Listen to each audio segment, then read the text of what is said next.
Kuya, tumatanggap ba kayo ng card o kaya ng GCash? Ala!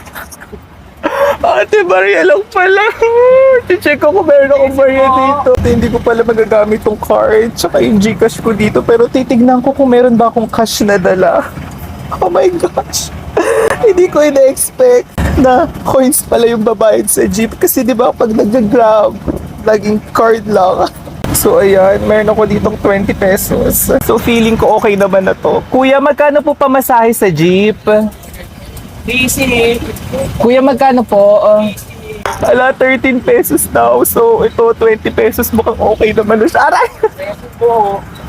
Kuya, bayad po. Thank you. Ay, alam, buti na lang talaga. Madali lang pala magbayad sa jeep. Sukle. Hala. Ah, naghintay ako sa... Ay, sorry! Talagla.